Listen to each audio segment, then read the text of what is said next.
और कर्नाटक के नेता, यहाँ के सांसद और मोदी जी की मंत्रिपरिषद में मेरे साथी श्रीमान प्रहलाद जोशी जी, श्री ज्ञानेन्द्र जी, गृह मंत्री कर्नाटक, यहाँ के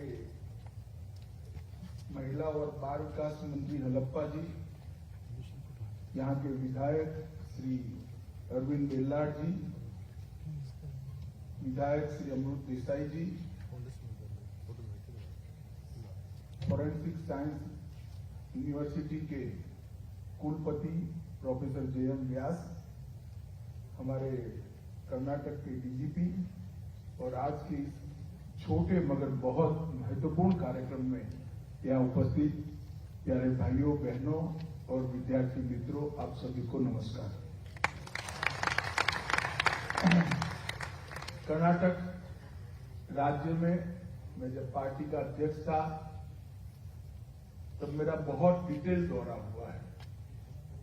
हर जिला एक प्रकार से सांस्कृतिक रूप से न केवल कर्नाटक, पूरे भारत की धरोहर है।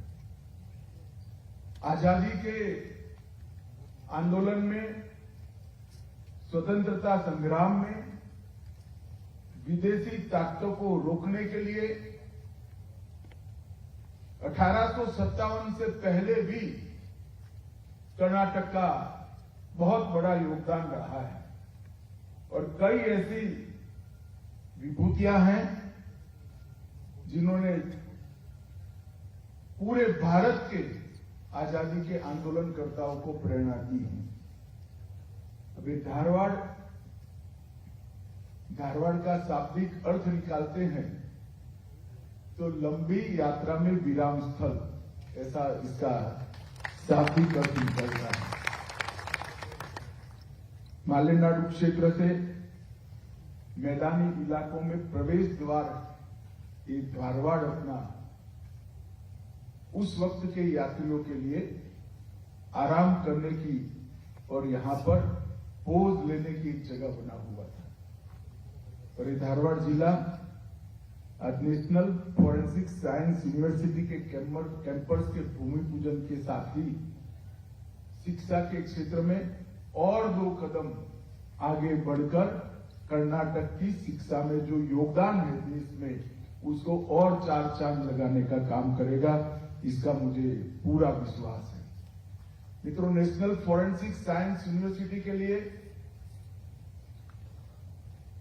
हमारे प्रहलाद जोशी बिल्कुल कह सकते हैं कि मेरे पीछे पड़ गए थे कि धारवाड़ में ही ये नेशनल फॉरेंसिक साइंस यूनिवर्सिटी बनी। प्रामाणिकता से कहूं तो मैंने थोड़ा टालने का प्रयास भी किया। परसों मैंने कहा प्रहलाद जमीन का कोई ठिकाना नहीं है। उन्होंने एक ही दिन में 60 एकड़ जमीन मुंबई सीट से अप्रूव कराकर दे दी, तो मेरे पास और कोई चारा ही नहीं है। मैं भारत सरकार की ओर से, नेशनल फॉरेंसिक साइंस यूनिवर्सिटी की ओर से श्री बसवराज मुंबई और प्रहलाद भाई का बहुत बहुत धन्यवाद करता हूं कि इन्होंने बहुत बड़ी भूमि नेशनल फॉरेंसिक साइंस यूनिवर्सिटी को देकर इसका 9वां कैंपस यहां पर खोलने का आज शुरुआत हुआ है। मैंने रास्ते में मुख्यमंत्री जी को कहा है कैंपस तो जब खुलेगा तब खुलेगा, एक टेम्पररी कैंपस के लिए जगह दे दीजिए तो बच्चों की पढ़ाई लिखाई बिल्डिंग के पहले ही शुरू हो जाए और जब बिल्डिंग बने तब तक ये बच्चे नौकरी कर कर इसके राजदूत बन रहे हो। तो इसमें भी उन्होंने हाँ बोला है। मित्रों, हमारे देश में फॉरेंसिक साइंस का डिपार्टमेंट शुरू करने का यश भारतीय जनता पार्टी के नेता और एनडीए सरकार में भारत के गृह मंत्री श्रीमान अडवाणी जी को जाता है। 2002 में अडवाणी जी ने एक न्यायिक विज्ञान सेवा निर्देशालय डायरेक्टरेट की स्थापना की और इस विषय को फोकस करना शुरू किया। और उसी कालखंड में मोदी जी गुजरात के मुख्यमंत्री बने मेरे लिए सौभाग्य की बात है कि उस वक्त मैं गुजरात का गृह मंत्री बना और वहां पर फॉरेंसिक साइंस के बारे में समग्र विश्व में सबसे अच्छी फॉरेंसिक साइंस लैब कहां बने, इसका इनिशिएटिव लेने की शुरुआत उस वक्त के गुजरात के मुख्यमंत्री और आज के हमारे प्रधानमंत्री नरेंद्र मोदी जी ने। और इसके साथ मैं भी फॉलो अप करता था। उस वक्त भी जेएम व्यास हमारे डायरेक्टर थे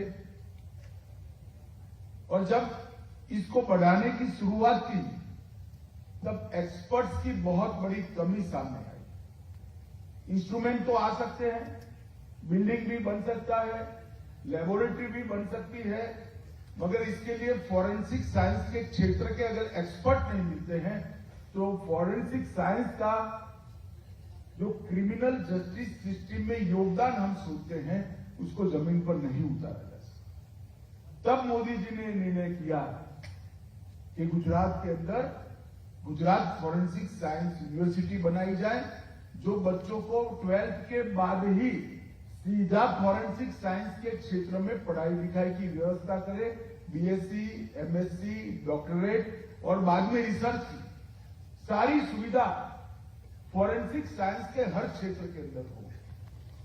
यूनिवर्सिटी बनी, परिणाम बहुत अच्छे आए। शुरू में तो यूनिवर्सिटी बहुत प्रसिद्ध नहीं थी, मगर पहली 5 बैच 100% बैच समाप्त होने के पहले ही उनको नौकरियां मिलने की शुरुआत हो गई और इस फील्ड के अंदर काफी विद्यार्थियों को इंटरेस्ट है।